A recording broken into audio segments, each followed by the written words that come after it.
Welcome to 20th Century Geek.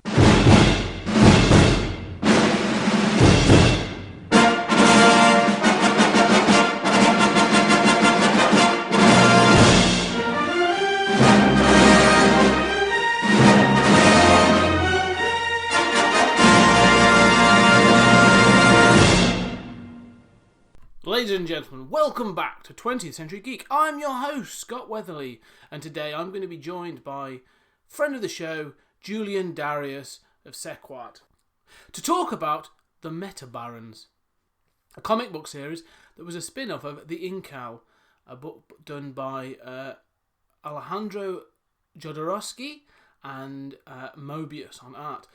Now, this is a saga, a multi-generational saga, this comic.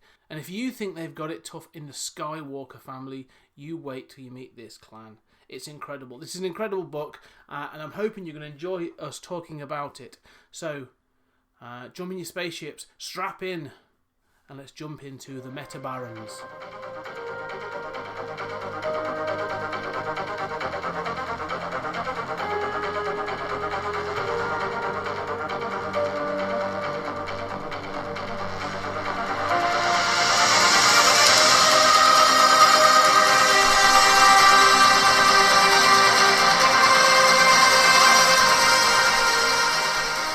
So before we do get into the story and unpack it and everything, first off, let's because Julian, you sort of said you recommended this, and I thought I'll take it on and I'll give it a read and we'll talk about it. So can you sort of give an overview in a nutshell, if that's possible, about what we're going to talk about today? So this is Alejandro Jodorowsky.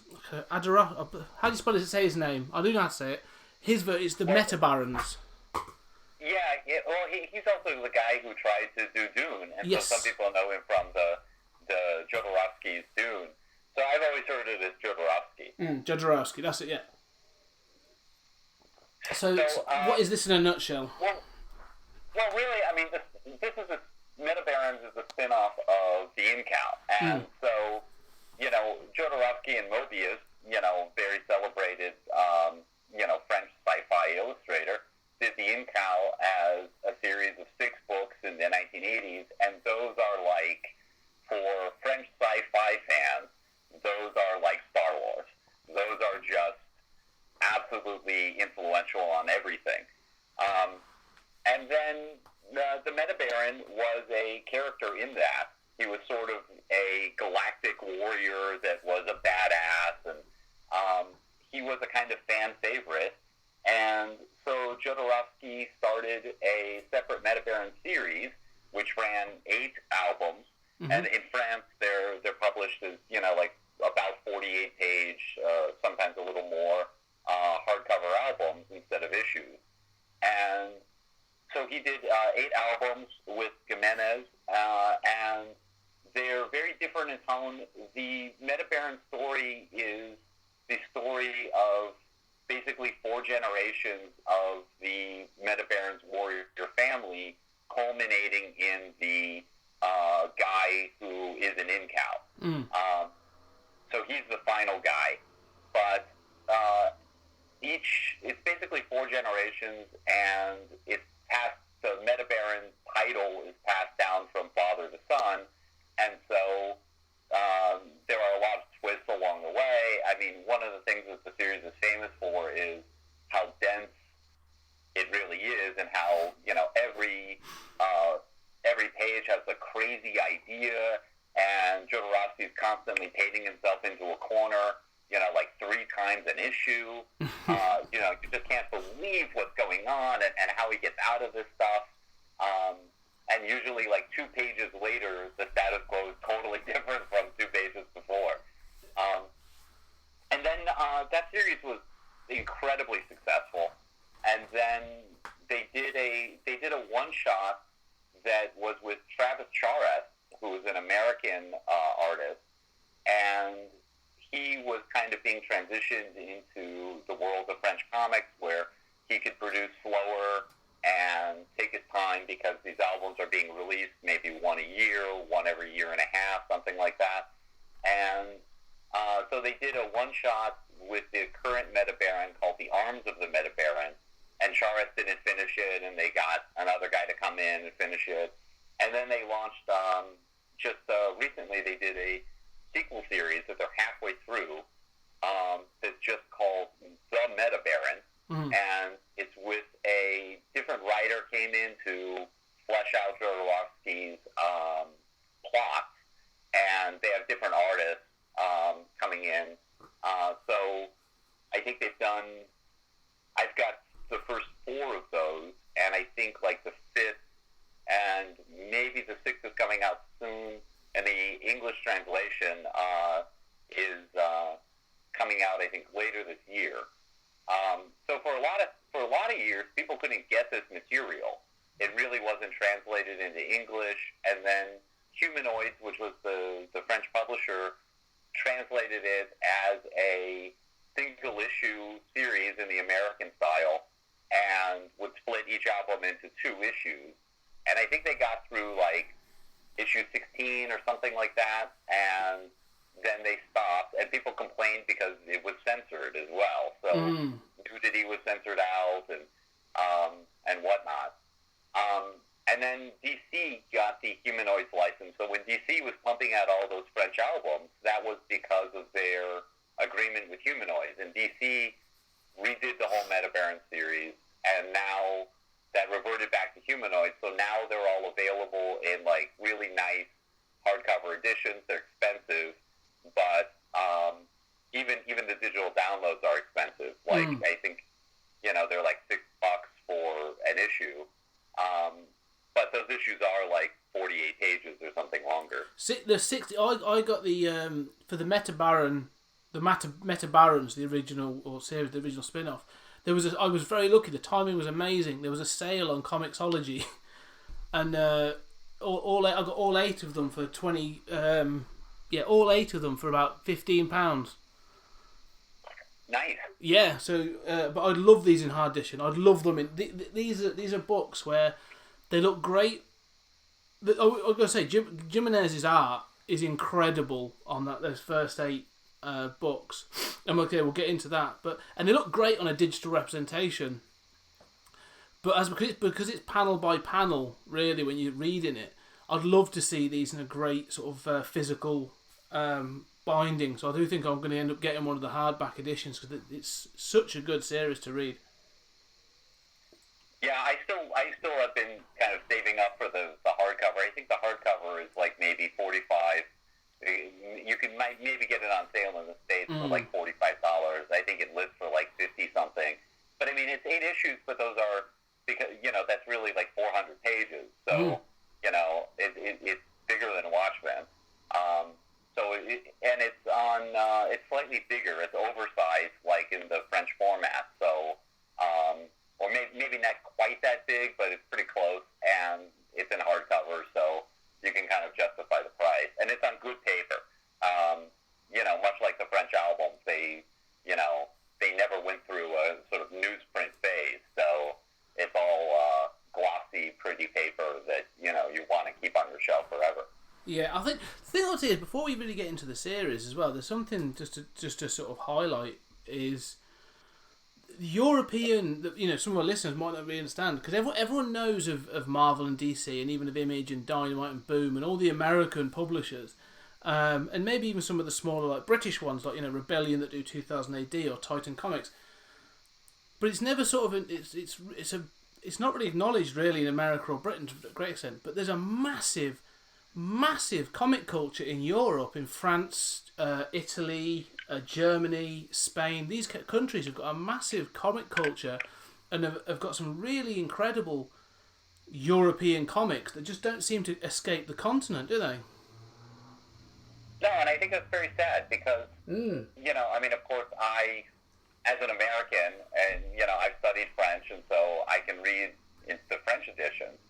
And, I remember when I first went to France, that was one of the main things that I wanted to check out was, like, I want to see French comics. And I still remember going to, they have French comic stores, but these albums are also sold in, the equivalent of, bookstores and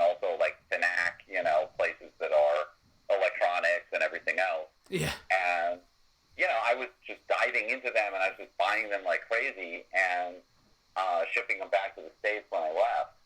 And, it really is a shame that, I do see more translations than in the past. Humanoids has a good program now. They're getting this stuff out, which they didn't seem really able to do before the DC deal. But that's one company. And, like Delcor and some of these others, they have had a harder time. They tend to partner, like, with Dark Horse, and they'll do, like, an album now and then. But, there isn't much kind of, cross-pollination or awareness in the States of these grand traditions of European comics. And I think that's really, sad. That's kind of dumb, considering...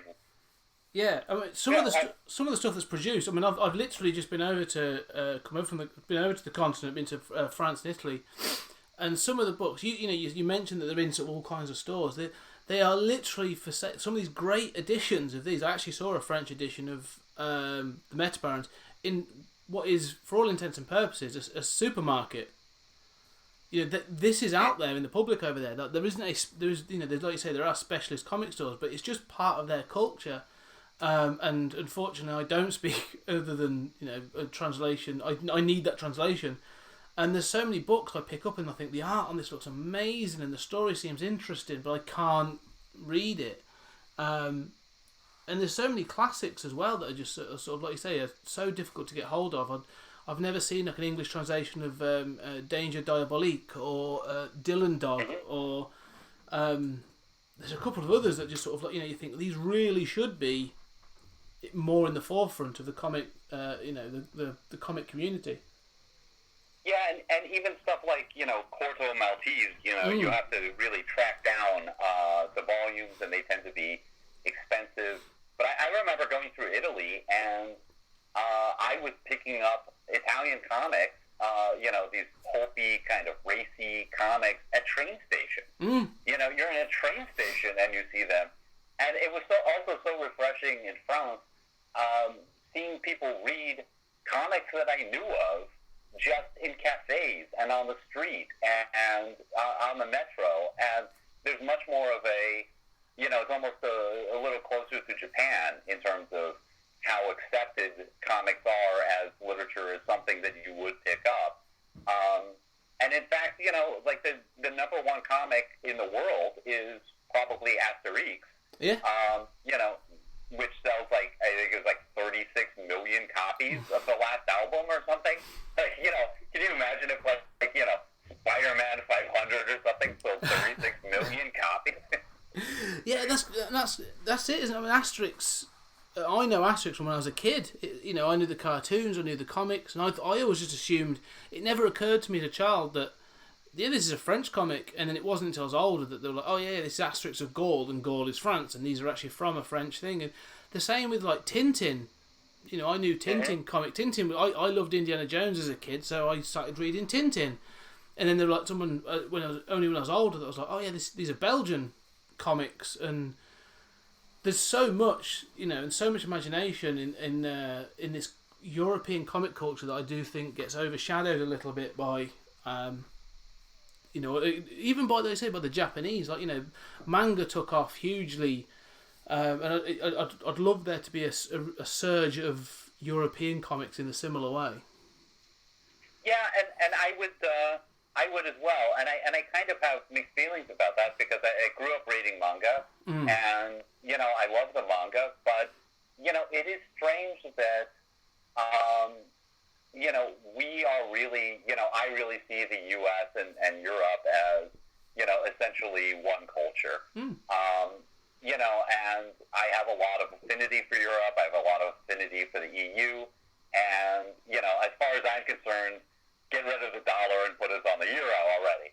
But, I'm a whack job in that respect. But also growing up with being an outsider who saw comics as a literary form of art.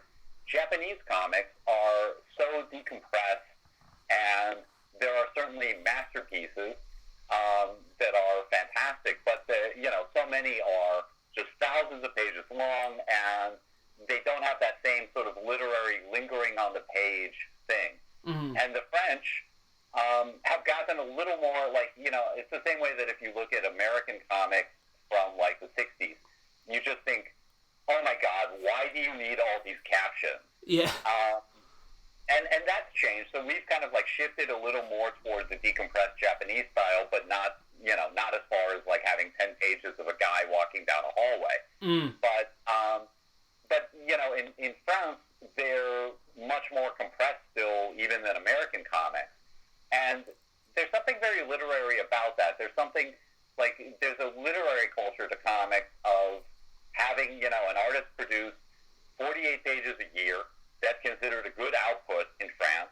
Mm. And it's printed on good paper. It's hardback. It's not, a disposable pamphlet. And, you're telling these stories, some of which admittedly are not great literature, but some of which really do have that kind of literary, take that time to explore them quality.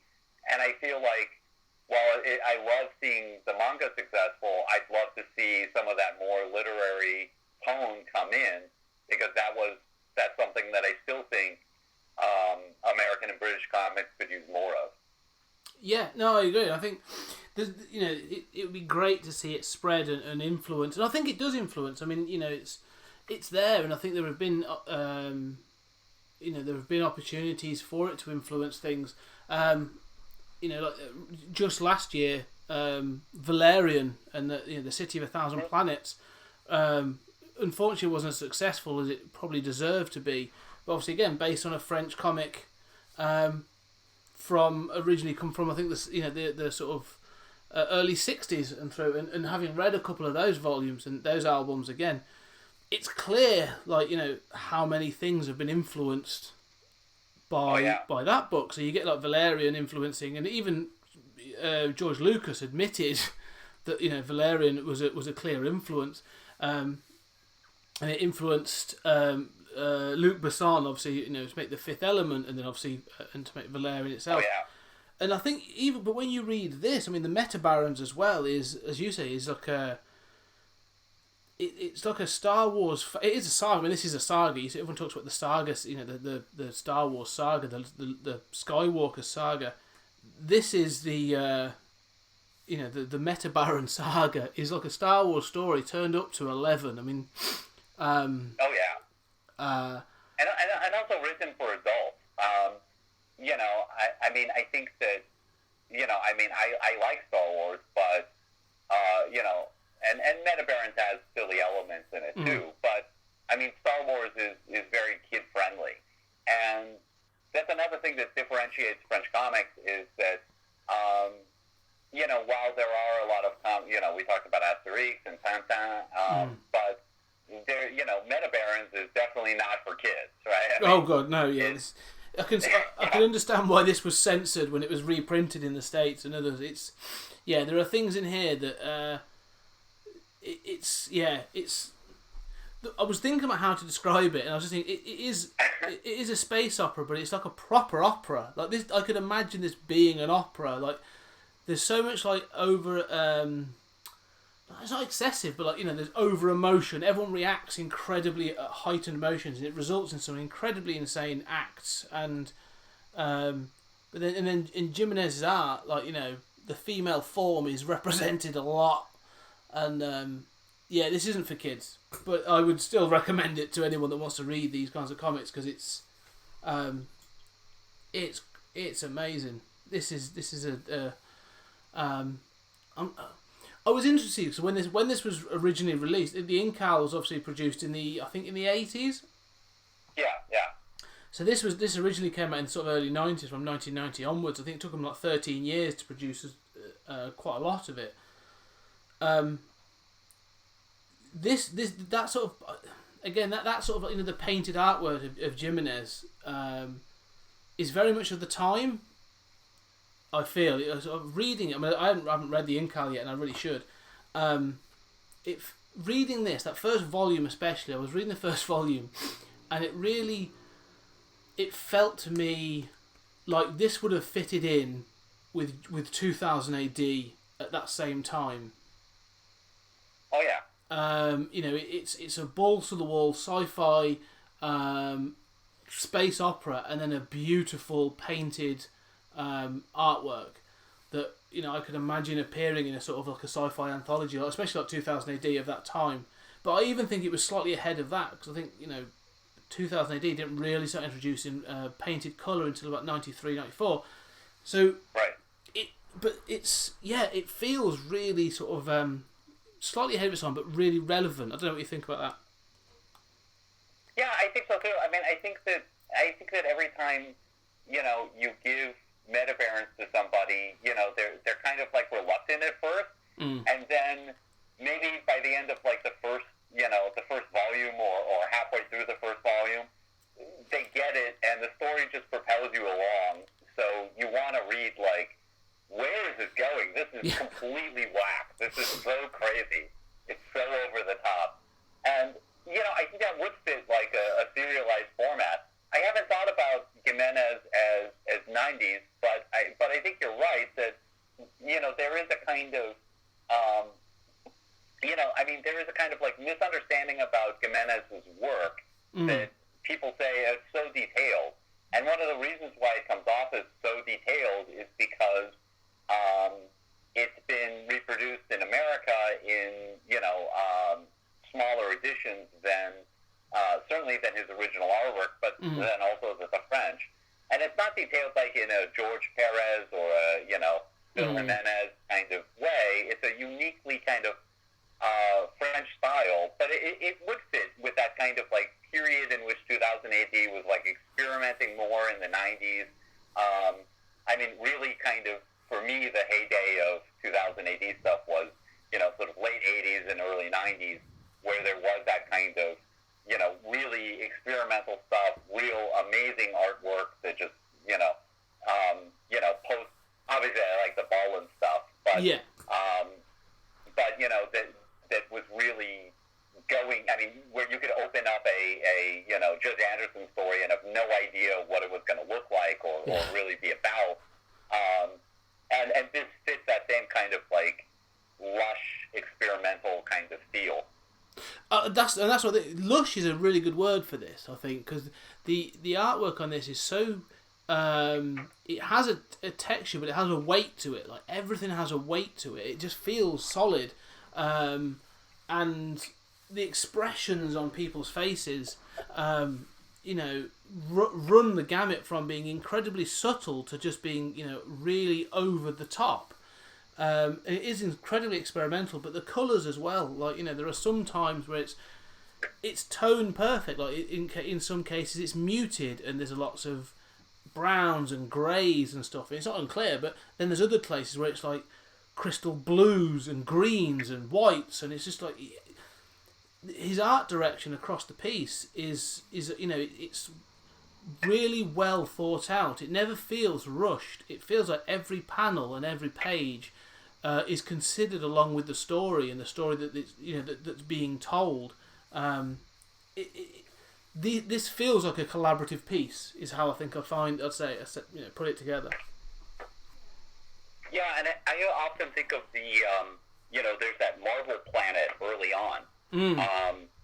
Where Jimenez is doing those kind of marble shades of kind of like blues and off-whites, kind of cream and blue, and you just see sort of like ribbons of caverns, and and they're just beautiful to look at. And there's no, outside of some blue tones, there's no real like bright red or kind of standout electric color or anything, but there's a subtlety to it that is just beautiful. And of course then also, it's potentially sexualized with, the sort of, ribbons of curving caverns. But I agree with you. And, you go from a page that's sort of very muted to like, a page that's all entire fleets of spaceships that, you just want to marvel at. Yeah, and that's it. And that's the thing. Like, there's, there are panels that, again, that first opening, and like you say, that first volume starts at a pace, then lurches forwards, And then all of a sudden, like you say, it rockets along, and you've had these this marble planet that's like beautiful colours and things. And then, like you say, you get space operas, and you get things like carnivorous space whales that are being used as a spacecraft, and along with space rockets over a golden world where the emperor and empress live. On this, it's incredible that sort of like the design on these things is nuts, and it couldn't be mimicked. Well, this is a truly thing where it couldn't be filmed. It's truly crazy. Well, I mean, two things here. One is that like in the same way that like Valerian influenced Star Wars, Jodorowsky's experience on Dune really influenced Incal. And you see that influence in Metabarons, too. So, I mean, the wider universe in which Metabarons is set is one that's very Dune influenced. Oh, so, definitely, yeah. The other thing I was going to say about, like, that kind of, like, pace is, you often hear people saying about Kirby that, every page of Kirby has some crazy idea in it. And I always think, like, well, that's true. But usually those ideas aren't, like, fleshed out, or they're not, like, really integrated with the story.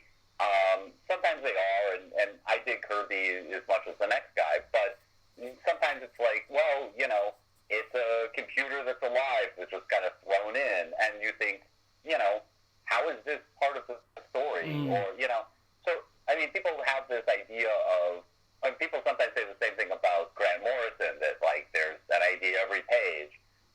And then people argue over whether the overall story is balanced. Yeah. And I feel like with Metabarons, there is a new idea every page, and the story is entirely dependent on that new idea. Yes. It's just the story's just going to flip on its head every few pages, and a new crazy idea is introduced that I just go with. I mean, it's just an experience reading that you just kind of have to submit to it and go with on this roller coaster ride. Yeah, no, and I think you're right, because I think it's you either buy into it or you don't. I think with this, it's an all or nothing kind of book. I mean, the one thing to highlight as well is I read it, and I've only read the first 4 volumes of an 8-volume series, so I'm still working through it, and like I say, it's although it rockets along at a pace, it's so dense. You sometimes have to go back and just double check things, or as you're working through.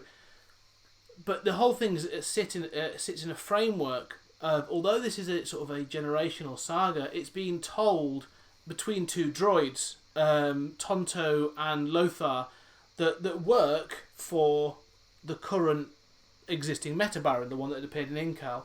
And it's over time you learn things about both of these robots. That Tonto has been has been a servant of the Metabaron generation after generation, and Lothar's relatively new, but it's Tonto that's telling Lothar the story, and every time it stops for them to take a break to sort of do something else, the issue or the volume will end on a in some cases a literal cliffhanger, and you are Lothar, the sort of the sort of the story, the droid that's being told the story, and you're like, no, tell me more. What's going to happen next? What's going to happen next? So, you're burning out my diodes. I'm that curious. I'm that excited. And I love that you're agreeing with him, and you're part of this sort of like framing narrative that's like, he's like, no, we can't do now. I've got to make dinner because the Metabaron's going to be back soon. Stop your messing around. And it's a great framing device, because otherwise it would just stop. The story would just sort of stop on a panel, and you'd be like, what's going on? But this framing device gives you that sort of ability to sort of tell these stories in a volume format, and it does make you keep going. Turn the next page, keep getting to that next volume. So, I mean, what do you think? I love that framing device too, and in fact, I was thinking in preparing for this podcast that I think that those 2 droids are up there with C-3PO and R2-D2 as kind of like droids that I love, and they're very comic. They have a weird kind of like obsession with sex that's very strange. Yeah. They're definitely really into the story, but they're very, very charming. I mean, you really come to feel for those droids. Yeah, I mean, again, things being fleshed out, they're becoming. I mean, even for me, like, you know, as I'm working through it, they're becoming more and more like fleshed out characters. You know, there's Tonto as a droid has a real loyalty to this this family. You know, this clan of the Kastaka clan or whatever. These Metabarons, like, he's deadly loyal to these and feels a real responsibility for, you know, protecting them and helping maintain them. And then as you learn the things that he's been involved with, like directly involved with some of the story, you start to understand why he is this dedicated to them.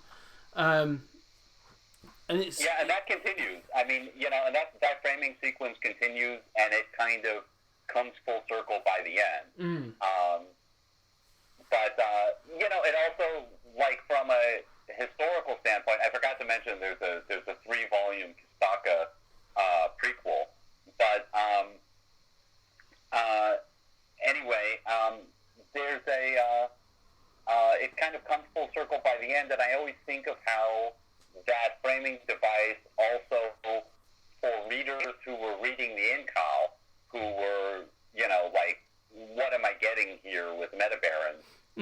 Those droids, all, you know, kind of grounded in the narrative present in a way of saying, like, okay, we're going to go back and lineage. But one of the things that I love that the droids do is, you know, I think it's also, it's the sort of listener one who, or Lothar, who's always saying, like, but that's impossible. Surely you're wrong. Yeah. You know, the Metabarons line couldn't continue if what you're saying is true. Yeah. And, you know, he's always being corrected, and they kind of help underline, like, the extent to which Jodorowsky has absolutely put it into a corner over and over again. No, I agree. It's in fact, it's come to that point now. I'm in volume 4, and there's an exact moment like that where Lothar does stop him and says, "Well, that can't be true. That can't have happened, because if that happened, or that what I expect to have happened, but we, you know, that we wouldn't be here. That would mean that the current Metabaron isn't a descendant of these people." And Tonto, like, literally berates him and is like, "Don't be so stupid. You know, you know this to be fact. So stop questioning these things. Just go with it." Like, it's almost like he is that. You know, they are. Tonto is speaking to you as the reader. You know, like you say, where you are questioning, well, you know, Jodorowsky has really written himself into a corner here. This character doesn't have a head, so how the hell can this carry on? And Tonto is like, "Don't worry, don't question us. It's gonna get there." So, I think that's, like, you imagine, like, how we're doing all these prequels now, right? I mean, you know, post-Batman Begins and the James Bond reboot, and, you know, every Marvel story is being introduced, and you kind of get, like, you know, all these prequels, and a lot of times they're kind of, like, by the numbers, and they're not scary because, you know, you're not scared for the protagonist, because you know he's got to be in the following film. And in Metabarons, it's like, no, anything can happen. You really feel like anything can happen, even though you know it's got to get to the current Metabaron at some point. How this character survives, or how the line continues when somebody doesn't have a head, or you know, somebody is incapable of reproducing, or something like that, is just mind-boggling. It is, yeah. The other thing I say is, like, no one is safe in this series. Like, no one is safe. And, like, people come and go. When I was first reading it, like, you're introduced to an entire family to begin with, and it's not really spoilers, but they're quickly, like, obliterated, so that there's one person left, and you're like, well, that wasn't really. I thought at least some of those characters would see out the first volume, but clearly not. It's like that, and I do sort of feel like I know that there's a character at the end of this, that, you know, the current Metabaron, that's got to come out of this. But yeah, I still have questions. I can't wait to get into the second half of this just to see how some of these things are answered, because it's as well, there are certain rituals that in order to become the Metabaron, through the first couple of generations, like, certain things have become like a rite of passage. Just through almost circumstance. You know, these aren't agreed. These weren't set up. These have just happened. Like, you know, in order to become the Metabaron, you end up having a certain element of cybernetics, and you have to kill your own father in order to take the mantle of the Metabaron. So you have to sort of meet them on, like, you know, into one-on-one combat. But the ages of this seems really like there are. I mean, children are, for want of a better phrase, mutilated in this series. Yeah. And it's there are times when you do sort of go, is this going to go too far? This can't go any further. They've clearly reached the line. This can't get anywhere. Oh no, they've done that now. That's got to be the line, and it keeps pushing those boundaries of like you say. I'm not going to say it's never in bad taste, because it's never done for gratuitous purposes. It all seems to fit the narrative. It fits the story. But yeah, that level of sort of like, no, we're going to push the boundaries as far as we can go with this, and you're going to have to accept it because it's all part and parcel of this massive narrative. Right. And I think that's wonderful. And yeah, so I guess it's here that we've kind of run up against, like, I think that Jodorowsky, you know, has been obviously celebrated, especially after the Jodorowsky's Dune documentary, but especially in comic circles, you know, at least among, you know, my friends, Jodorowsky is kind of like someone who you mention a bit cautiously, because he's got a reputation for having female protagonists be raped as part of their journey, and especially with the sort of like Me Too thing, there's been a kind of backlash against Jodorowsky, and that stuff is there. Mm-hmm. That stuff is there in Metabarons. It's there in his other work. Definitely, if there's anything that's gratuitous, it's a little bit of the nudity. And obviously, Metabarons is about a clan of predominantly male warriors who torture their kids, you know, as part of their ritual. I mean, you know, the idea that you've got to kill your father just to please your father. I mean, there's some twisted Freudian stuff going on here. And so I think that, you know, I haven't heard as much criticism of Metabarons as I have of some of these other works, but, you know, trigger warnings are there, that, you know, that stuff is present. Oh, no, I agree. And I think if I don't want to sort of be sexist here, but I could understand if a female reader was to pick this up, there would be more cause for offence. There are a lot of female characters in this, central female characters, that while they do sort of, they have a character and they have a strength in many ways, their general sole purpose and the thing that usually brings them down is in order to basically further, you know, the family is to have children, you know. Right. So yeah. And there's this big obsession with, you know, having kids and having a male son and passing on the Metabarons lineage. And I mean, I will say that the women tend to be powerful. Mm. There aren't a lot of you know, wilting violence. But you're right. I mean, they are defined largely by procreating to produce this male heir to this clan. Mm. So, I mean, there's no doubt about that. And, you know, so that might be something that, you know, I certainly wouldn't object if somebody read it, whether they were female or not, and said, yeah, I just can't deal with this. You know, that's fine. But that doesn't distract from the fact that it's, well, maybe problematic, amazing comics artwork in its own sense. Yeah, and I think that it's one of those things of, again, it comes down to that question as well, though, sort of, yes, you know, Jodorowsky clearly has his opinions and his thoughts on gender politics and other things. but it does, like you say, it doesn't mean you have to agree with those opinions and politics to enjoy this story. The women aren't damsels in distress, as you say. They're very strong women and drive a lot of the story forwards. But there are areas I think that could touch a nerve.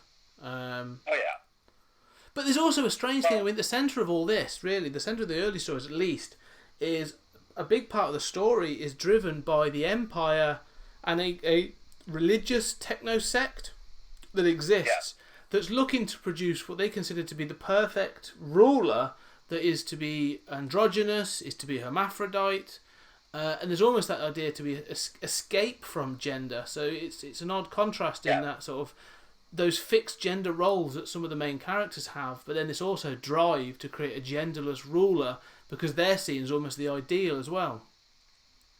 Right, and that comes into that continues to be a part of the plot going forward.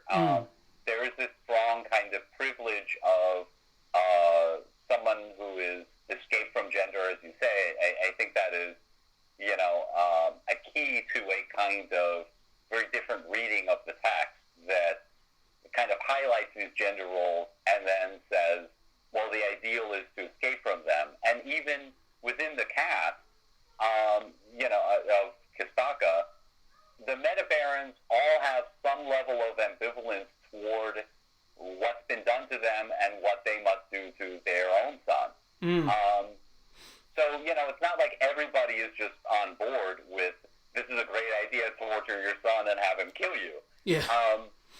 And, the other thing that's interesting is, Jodorowsky has some, weird ideas. He's been very into the tarot. I think that's one of the things that drives the Incal down for me is how much it's indebted to the tarot. But he also has an idea of psychiatry as playing out through generations. So,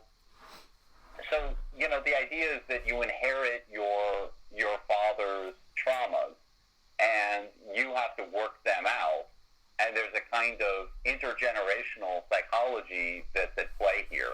And I think in Metabarons, that comes out more than in most of his other works. And I think that while I don't believe that there is literally a, you're inheriting somebody's psychological trauma, you are raised by that person. You are working out some of these family stories. And I do think that is a resonant and interesting idea, and that comes into play too with the sort of how do I escape this hyper-masculinized sort of clan with its rituals, that's been set up for me by somebody who was traumatized. Yeah, and that's the other thing to highlight, actually. You're right, because it is these characters, these Metabarons, aren't... They're never particularly depicted as heroes.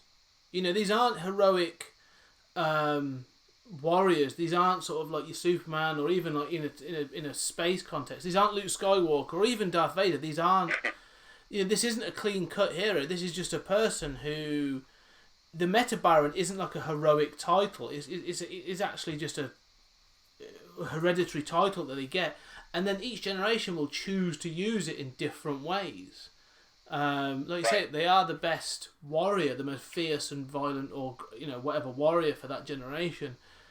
But they're also at one generation, they are a mercenary, or they'll just pick a cause, or in many cases they're just fighting for themselves, and they will commit near genocide just to achieve their own, in some cases quite selfish aims, really. Yeah, that's very true. That is important to point out that, they certainly, it never occurred to me, but of course that is true. They're not at all heroes. And because they're all kind of like, it's interesting the way in which we rebel from our parents and we also mirror them in other ways. That each Metabaron, some didn't particularly want to be Metabaron. But they still are. They're still defined by, their parents' values to one degree or another, or they rebel against them in other ways and redefine what the traditions mean that they inherited. Mm. Yeah, it is interesting to see that sort of generational thing go on and on. They rebel, but they never like give up the mantle, which is they never fully walk away from the thing of being, all right, well, I will never be, or I will not be the Metabaron. They always retain that title, but then try to redefine it if they wanted to.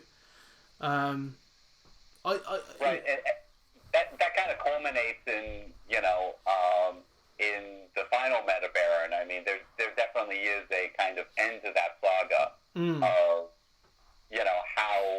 how you work through all of this and how you define yourself as a Metabaron and within this kind of gendered construct.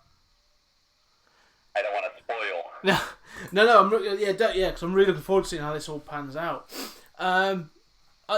If you were to, that I think we've mined it in so many ways, because there's so much here to unpack. I mean, like you said about the ideas that are in this. I mean, it lives in a the universe in which this story takes place has got there's an empire as well, isn't it? So, is that empire construct, does that exist in the Incal as well? The sort of the idea of the emperor and the empress and the techno priests and all that kind of thing.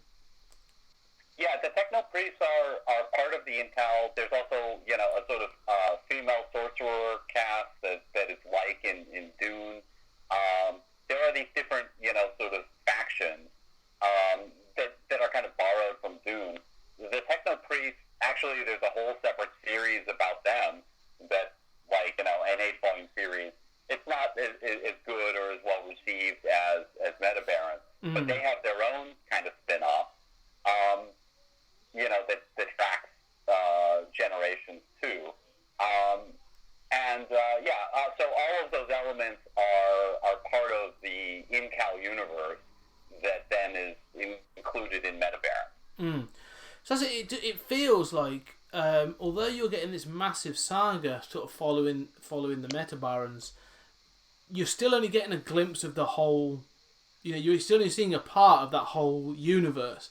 They sort of the characters sort of like dip in and out of that society or that central sort of like social structure.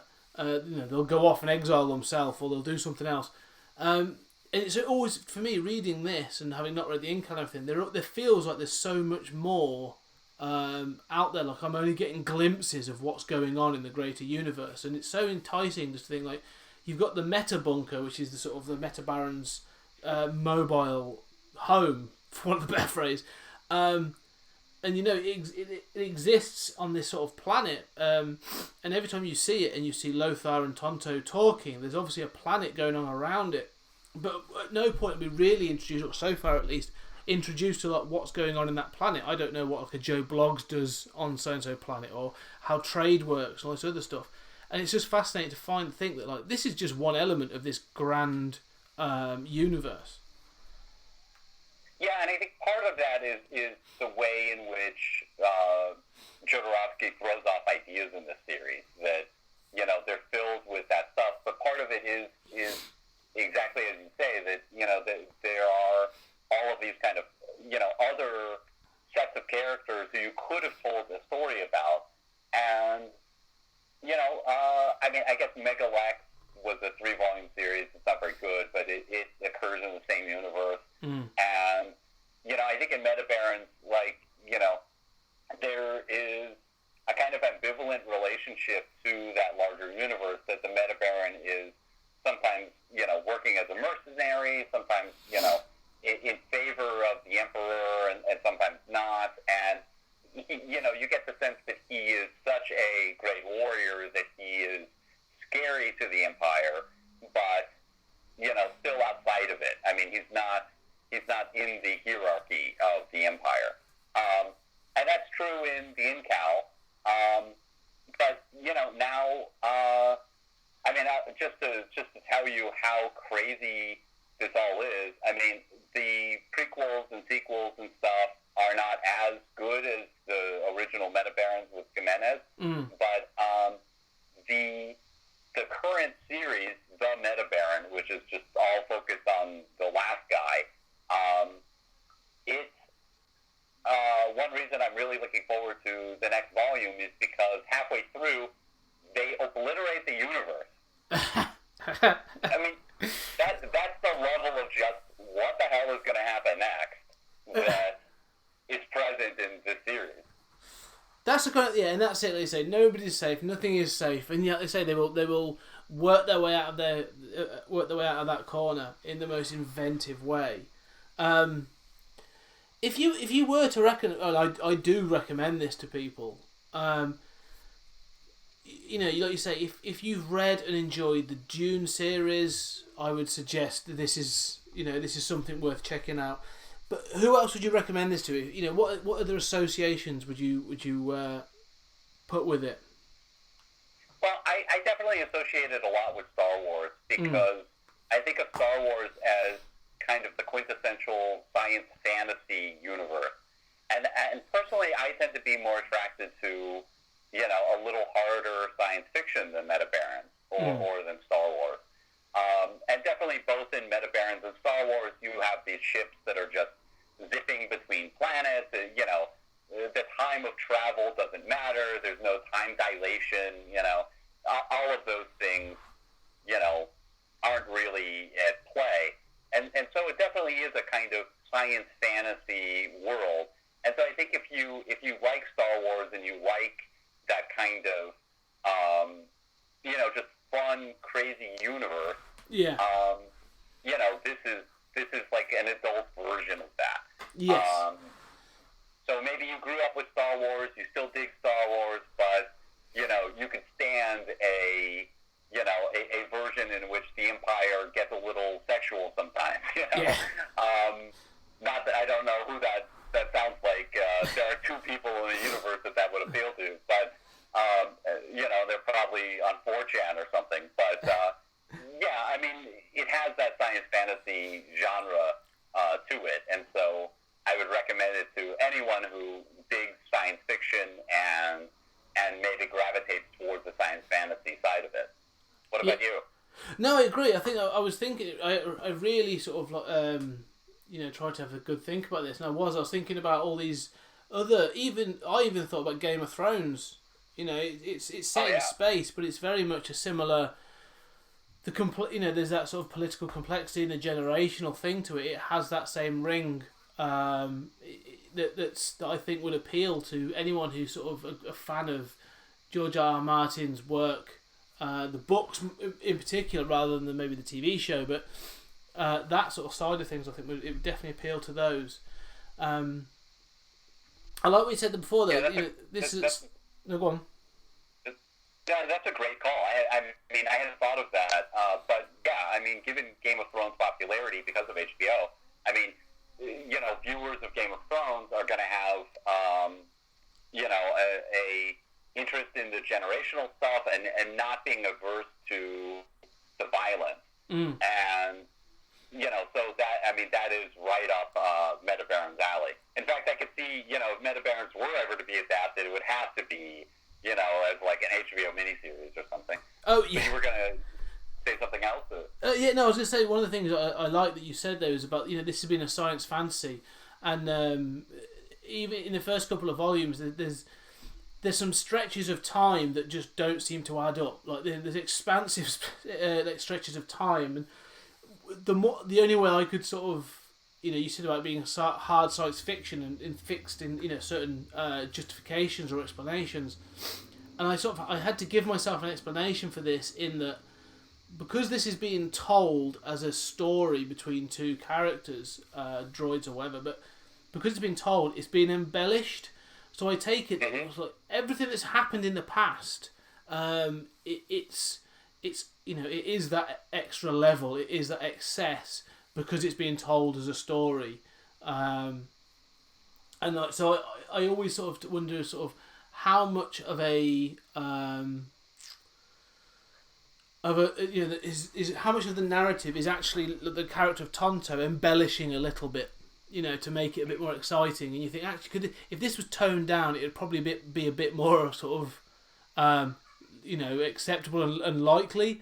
But because it's got the embellishment, it reads like those legends you'd have of sort of like almost like Norse mythology or Greek mythology or those sorts of things. It feels like a mythology that's built around these Metabarons, and so it's told through an oral tradition that there are embellishments. And if the character Tonto was to tell this again to somebody else, he'd probably put a little bit more of a spin on something else, or focus on something else or whatever. So I absolutely love that. I mean, I love what you're saying, and I think that is very true. I mean, the sort of Tonto swears that it's the truth, but there's room to see him as maybe not a perfectly reliable narrator. Yeah. And I mean, and I love what you said earlier about opera, of the sort of, I often just think,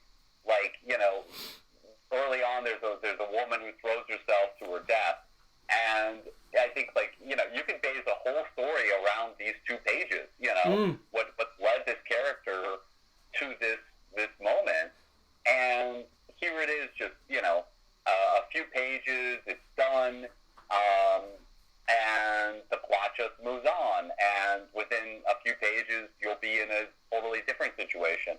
But it all has that kind of heightened reality that it definitely is melodramatic.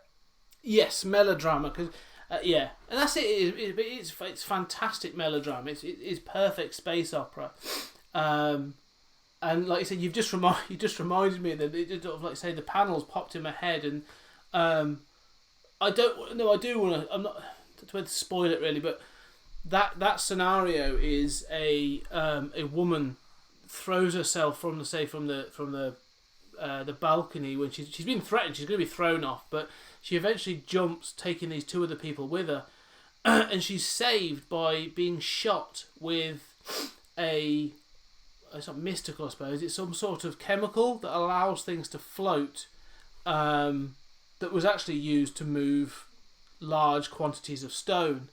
And so you like you say, you end a page with her jumping off this balcony. You think, oh my god, how's this going to end? Or how can she die? Because this is an integral character, and she's saved by being shot with a dart full of a chemical that makes her float, and then they have to rescue her because she floats off.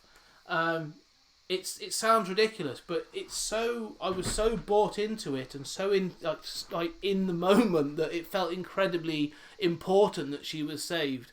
Oh yeah, and even though it's totally ridiculous, I mean, they have established that kind of anti-gravity fluid earlier. I mean, that's a pretty important part of the plot, and even though it seems ridiculous, I don't feel let down by it. I feel like that's a really inventive way of saving her, and it has its own problems that carry forward, and it's not like, oh, she cut onto a ledge or something, like a typical bad cliffhanger. Yeah.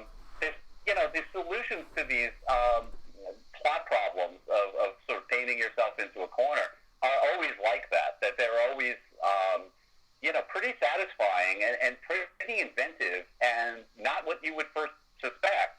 But even though it's totally ridiculous, it feels internally consistent and satisfying in a strange way. Well, I think the thing is, you say it feels satisfying because they never sort of it's never brushed out under the carpet. Okay, so she was saved in that way by a chemical that allows her to float, and so they rescue her. And as you say, but that then has consequences that then runs through the story for quite a time. It actually has impacts. That moment, that simple moment of a ridiculous, way of saving her, actually has incredibly huge consequences for the next part of the story. And then they roll with it, and they keep it going. Yeah, so you don't feel like, even if you're inclined to think, well, this is ridiculous, this is amazing and convenient, then you have a sense of, well, I guess for lack of a better sense, the word gravity, to what's happened. That influences, that moment changes the whole history of the Metabarons. And, just like a cheap rescue. It's like, well, this is going to change everything going forward. Yeah, and that's why I think, we said before, like, everything matters. One of the things I think that a lot of the current modern comic culture sort of suffers from is that, there's so many massive events, this is going to reshape the DC universe or the Marvel universe, or believe us, this character is dead, all this other stuff. And you think, well, it doesn't matter because it'll all be retconned and brought back into line in a couple of weeks or whatever. But no, in this series, like, things have meaning, have gravity, have impact. And so everything actually matters. Like, as you're reading it, you learn, you begin to understand that in this story, like, everything matters. So you do pay incredible attention to everything that's going on, which is why it's so dense. Like, everything a character does is going to have an impact on something down the line. So nothing is thrown away. Nothing is fluff. Like, this feels like everything sort of is going to have an impact. If they make a decision, they've got to live with that decision. Oh yeah, and you even see stuff from earlier volumes that is having ramifications many volumes later, in exactly that way. And I think that one of the great things the series does is exactly what you're saying, Scott, of like,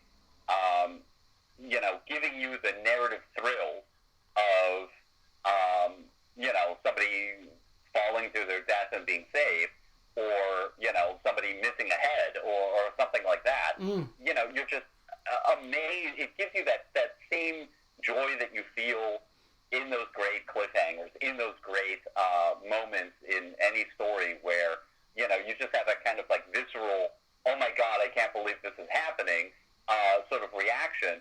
But then there are consequences to it. It's not, it's the opposite of the sort of continuing narrative of DC or Marvel. And of course, Jodorowsky doesn't have to do anything, right? I mean, he's not accountable to, corporate people and, to shareholders or to Disney or anything like that. And he couldn't function in that environment. No. But I love that, I think that sometimes I, sort of look down on those kind of like dramatic narrative moments, and partly it's because they usually feel fake and nothing comes from them, and I don't care about, I've learned not to care about them or to look down on them. But here's a series that gives you that visceral joy, and it has consequences, and I can still experience that kind of visceral joy that, a kid feels when, Captain America's brought his guys to fight Iron Man, Yeah. No, I think that's what separates this from. In fact, I wouldn't even put this in the same camp as a sort of, like I say, as those continuing narratives. For this is, the more I think about it, and now having to mention sort of Game of Thrones, this feels more in line with the more literary sort of like HBO or those kinds of TV shows. So I'm thinking, like Game of Thrones, The Handmaid's Tale, a few things like that where, they are written to be proper cliffhangers, and where they will hold on to those things, and so people can die or be punished, or decisions have consequences, because you haven't got to, you don't have that need, whether it be corporate or commercial, to keep those characters around because they're the central characters. Like with Walking Dead, it's the same thing. Like, they kill characters off, but for a fact that, like, we've had 9 years of people kept saying, like, well, will Rick die this year? No, probably not. It may happen, but I never feel that certain characters are under threat. But then when you watch other shows, Game of Thrones, Handmaid's Tale, there are others that sort of can think of, that anybody could be, like, you could lose any character at any moment, and it would have that narrative and dramatic impact. I feel that's this is in line with those, really. Oh yeah, and it is that kind of like no one is safe feeling you were describing earlier. I often wonder, I mean, as a writer, I think that, I also marvel at the series for thinking of, like, as a writer, when you think of like a painting yourself into a corner moment, my instinct is like, oh no, well, how am I going to get out of that? What is going to be the narrative impact of that? I tend to be very controlled. And I kind of marvel at how in the world was this written? Like, obviously, Jodorowsky knew, basically where it was going. He had to know, like, we're going to get to the final Metabaron, we're going to get to the guy from Incal. You're constrained in some way. But he has this kind of, like, perverse willingness to completely paint himself into a corner and then go off in a totally different direction and have faith that it's all going to work out and all weave together as a kind of tapestry. And it does. And that blows me away because I know how scared I am as a writer at each of those moves, and he's making those moves like 10 times the volume. Yes. I'd be fascinated to see that. Like, was this intricately plotted out, where he knew every turn and twist that was going to take place? Or was it he just let it write, and then when, like you say, when he got to one of those moments where he'd written himself into a corner, he would sort of sit back and go, that's an interesting way of doing things, let's do that. And, I don't know. I'd love to know that. I've got to think that he did that. That he must have had and I haven't read much about this, but that he must have had a kind of, very general skeleton for where he was going and how this stuff was probably going to play out. But it is exactly as you say, like, every time that he gets into one of those situations, he seems to say, well, that's more interesting. Let's go for that more interesting thing in a way that feels completely, unhinged as a narrative, that is so just mind-boggling to see, there's a kind of, like, perversity that you need to say, that throws my entire narrative off, but it's more interesting, so let's do that. It's really brave as a writer to think that that's, he's... Because you could lose, you can lose people coming along with the story that will go, well, that's ridiculous or whatever. But to say he has that bravery and that conviction of his own content, that he is going to take that method and to hell with anybody who isn't going to keep up, really. Yeah. Well, and he's definitely, part of him being a weird guy. I've seen interviews with him. There was an interview he did for Metabarons when it was being released to the U.S., where the interviewer, I think it was when Humanoids was doing the censored, early version, and it was like Humanoids is interviewing Jodorowsky. So you're being interviewed by your publisher, and the publisher says, is asking very basic, reasonable questions, and he's giving, like, one-word responses. And, he's just being so rude to this interviewer, and he's being rude to his publisher. Yeah. And I remember one of the questions was like, how do you feel about, the censorship? And when he does give an answer that's less than a word, that's more than a word, it's often completely inscrutable. And his answer to the censorship thing was like, when you walk amongst Philistines, you must dress like them, or something. It's like, he's so bizarre, but he seems to have a kind of, and it comes out in Jodorowsky's Dune as well, a kind of, like, perverse confidence in his vision, even when secretly he doesn't, or he doesn't really know what he's doing, but he, is absolutely committed to whatever vision it is that he's telling. And I think that is, one of the things that I look for so much in fiction is just something that is so unquestionably itself and not like other things and doesn't make those compromises. So who knows? And even if Jodorowsky wound up talking about how he, wrote Metabarons, I wouldn't know whether to believe him or not. Yes, true. That's very true. Yeah, he would definitely be an unreliable narrator about sort of that what went on at that time, and he'd probably give different answers to different interviewers. And yeah, I agree that it's that thing though, isn't it? It's having confidence and sort of almost a complete, or at least when you talk about it, a complete confidence in what you are saying. And the more confident you sound, the more people are going to believe you know what you're talking about, and they'll go along for the ride. So I think he does. He's just completely convincing that, yeah, I know exactly what I'm doing, and I knew exactly how this was going to turn out, and anyone who questions me is just totally wrong. So, yeah, and there's a weird way in which that confidence kind of parallels the Metabarons' confidence, right? Like, yeah. Like it's almost like Jodorowsky has to channel his inner Metabarons to just confidently stride into these unresolvable situations time and time again, and somehow resolve them, and just have faith.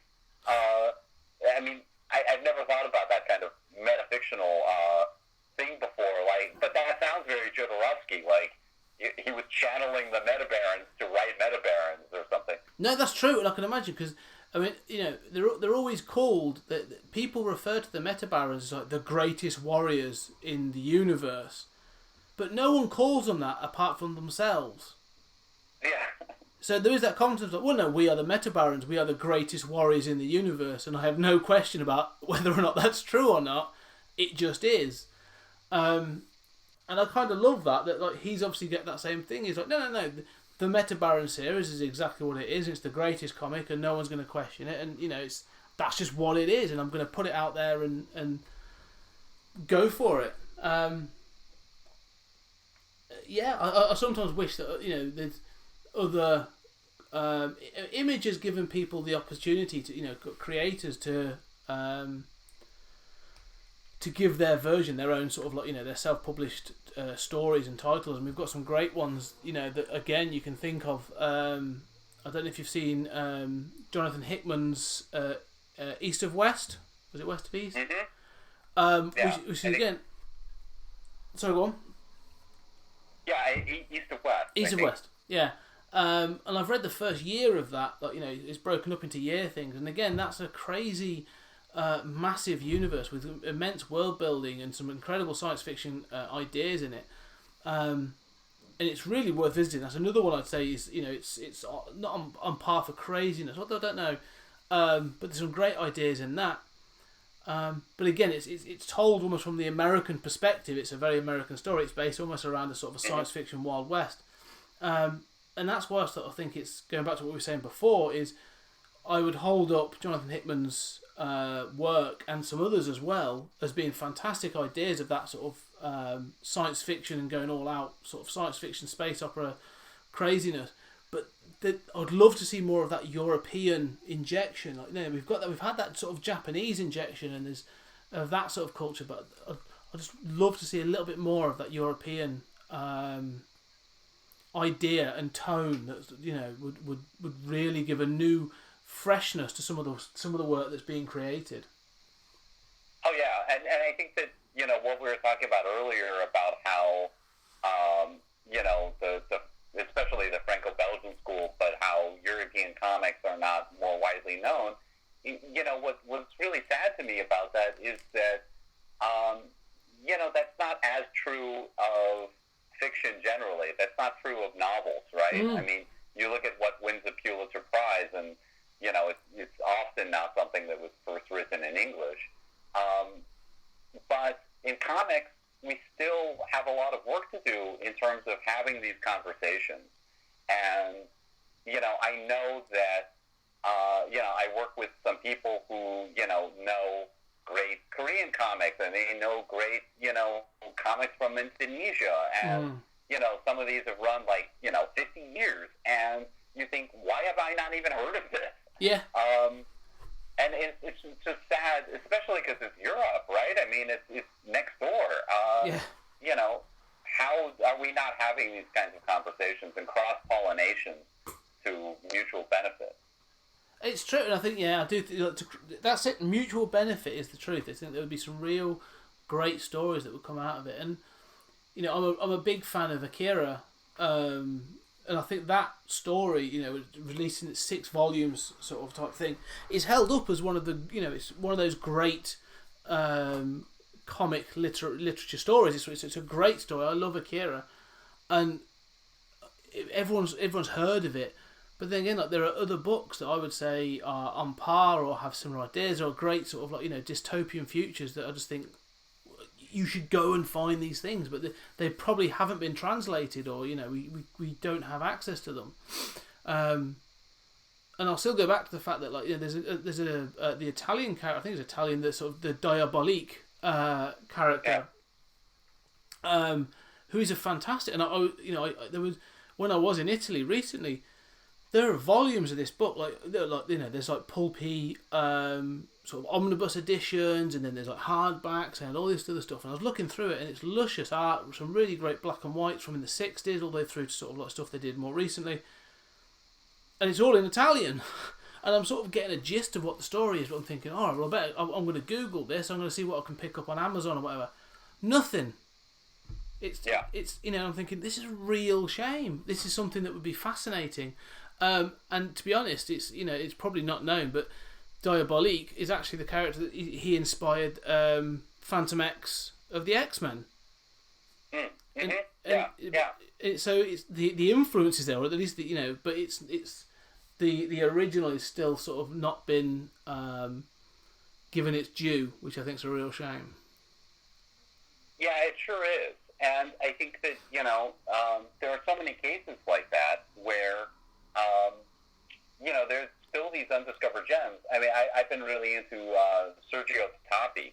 And he's kind of been discovered by Americans, but it's still on the outskirts. I mean, there are editions coming out, which is great, but I mean, it is sad that it's fine that American comics are dominated by superheroes, but it is kind of sad that obviously with Image, like you were saying, that's changing, and I love what Image is doing, especially, the last decade or two. But, yeah, it is sad that there isn't more diversity among, English-speaking comics outside of, the manga sections in bookstores, which I guess are shrinking again. Yeah, so it is interesting. We'll have to see what the future holds. Maybe something will be released. Someone will take this, whether it be this or something similar or another series. Maybe Luc Besson will have another go, or another auteur director will give it a go, and there'll be a boom because the film takes off. I don't know. That seems to be the trigger that could potentially draw attention to these books. But I think it's a case of wait and see, really. Yeah, absolutely. And, I have been really enjoying, IDW has a series of European translations. They kind of took over the City Obscure translations, and they're doing, other volumes, and I've been really enjoying those. And I think that, the older I get, I still love comics as much as ever, but I'm reading a lot more of this stuff than I am, the newest DC or Marvel event. Yeah, no, I agree, and I think this is one of the things that's sort of like, I'm really glad you put me onto this, because I've really enjoyed it, and it is going to open up. I'm definitely going to get a copy of the Incal. I'm definitely going to read some more. I'm definitely going to finish the Metabarons, and I am going to try out some of the other stuff. So feel free to email me a list of any recommendations you've got in this arena, because I've really enjoyed this series. It's been incredible to sort of, that I hadn't heard of it. I didn't know. I'd heard of the Incal, but to know that there's more there to sort of experience has been really fun. Well, it sounds great. I'll make a list for you. That'd be awesome. I'll tell you what, we shall wrap up there, and but we will be coming back, and hopefully, are you prepared and ready to take on the next book? I mentioned Judge Dredd America. Oh yes, absolutely. I chose that one. You may be able to guess. I chose that one for a reason. I felt it was rather topical. Well, yes. Sadly, we do seem to be headed to Mega City 1 as quickly as possible. Yeah. But we'll save that and we'll get into that next time, because it's a great story. I think it's one of the best. It's one of the top 5 Judge Dredd stories for me, at least, of all time. So we shall get into that in the next episode, I think.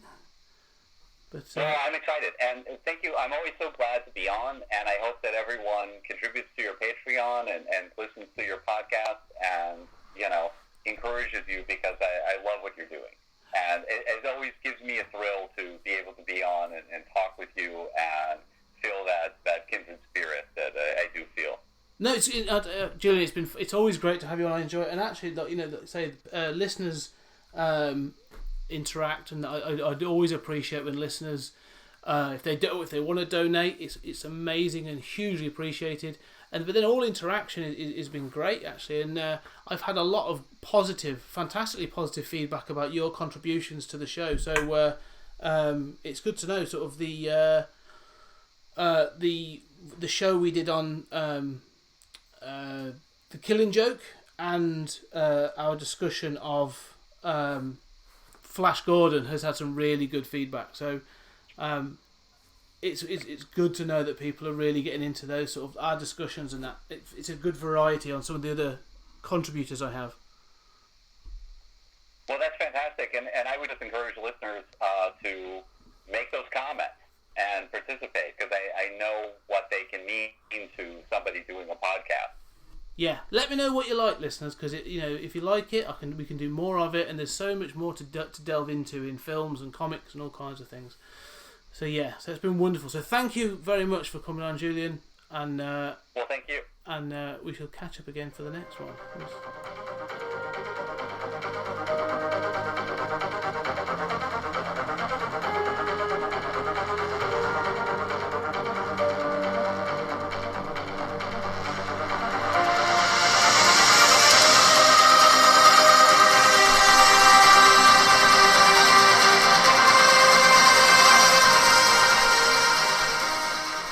There you go. Hope you enjoyed that conversation.